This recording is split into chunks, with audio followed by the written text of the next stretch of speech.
यहाँ हर शब्द में छुपा है हजारों वर्षों का सत्य। स्वागत है सनातन रहस्य में। हिमालय की गोद में शिव का निवास, ऊंचे पर्वत, बर्फ की चादर और शून्य सी शांति। जहाँ सांसें भी साधना लगती हैं, वहीं खड़ा है एक चमत्कारी मंदिर, भगवान शिव का केदारनाथ। लेकिन क्या आपने कभी सोचा है, ये मंदिर क्यों इतना पवित्र माना जाता है? ये किसने बनाया? ये विनाशकारी बाढ़ में भी कैसे बचा रहा? आज हम जानेंगे केदारनाथ मंदिर का रहस्य, एक ऐसा रहस्य जो आस्था, इतिहास और विज्ञान तीनों से जुड़ा है। पौराणिक कथा, पांडव, शिव और केदार का जन्म। महाभारत के युद्ध के बाद पांडवों को आत्मग्लानि हुई। उन्होंने बहुत खून बहाया था। अब उन्हें अपने पापों का प्रायश्चित चाहिए था।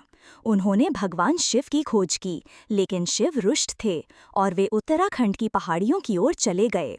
शिव जी ने वहां एक बैल, नंदी का रूप धारण किया और गायों के झुंड में छुप गए। भीम ने एक तरकीब अपनाई। वो दो पहाड़ों के बीच खड़ा हुआ और सभी गायों को एक एक कर निकलने दिया।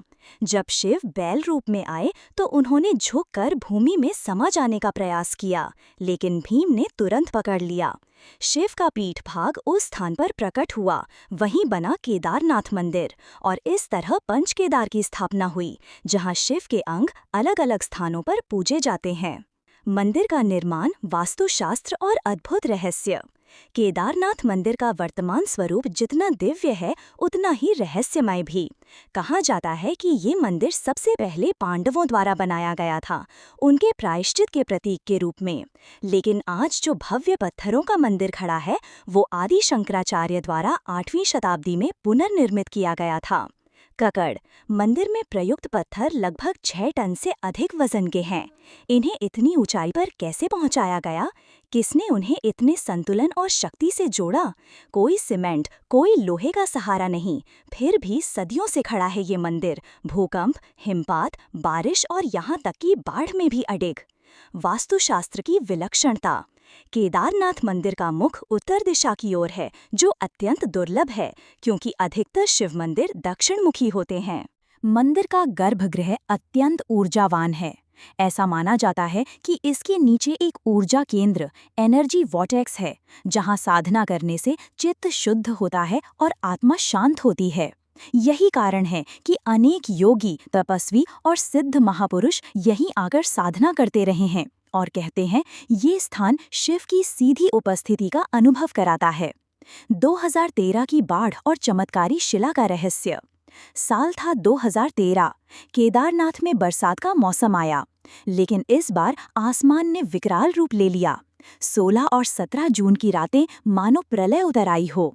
तेज बारिश, बादल फटा और मंदाकिनी नदी उफान पर आ गई। पूरा क्षेत्र तबाह हो गया, हजारों जानें चली गईं। लेकिन केदारनाथ मंदिर, वो खड़ा रहा, अडिग, अचल, मानो स्वयं शिव ने उसकी रक्षा की हो। भीमशिला का चमत्कार। बाढ़ के ठीक पहले एक विशालकाय चट्टान ऊपर पहाड़ से लुढ़कती हुई आई। उसका वेग इतना था कि वो हर चीज को नष्ट कर सकती थी, लेकिन वो चट्टान मंदिर के ठीक पीछे आकर रुक गई। उसने न केवल मंदिर को बचाया, बल्कि उसके पीछे से बहते पानी को 2 हिस्सों में बांट दिया, जिससे जल मंदिर के दोनों ओर से निकल गया। इस चट्टान को आज हम भीमशिला के नाम से जानते हैं। क्या ये केवल चमत्कार था, या विज्ञान भी इससे कुछ कहता है? वैज्ञानिक मानते हैं कि मंदिर की स्थानिक स्थिति, उसके चारों ओर की ढलान और पत्थरों की बनावट बाढ़ के जल वेग को मोड़ने में सहायक रही। लेकिन स्थानीय लोग, संत और श्रद्धालु कहते हैं, ये शिव की इच्छा थी। जब सब कुछ बह गया, तब सिर्फ एक ही बचा, केदारनाथ, और वो भी बिना किसी खरोच के। यात्रा नहीं, तप है केदारनाथ की राह। केदारनाथ जाना केवल एक तीर्थ यात्रा नहीं है, ये एक आंतरिक तपस्या है। 11,700 फीट की ऊंचाई, ठंडी हवा, पतली सांसें, थकान से कांपते पैर, और फिर भी हर कोई कहता है, मैं नहीं गया, शिव ने बुलाया। हाँ, यहाँ आने वाला हर श्रद्धालु एक ही बात कहता है, बाबा बुलाए तभी जाया जाता है। मोक्ष का द्वार, केदारनाथ।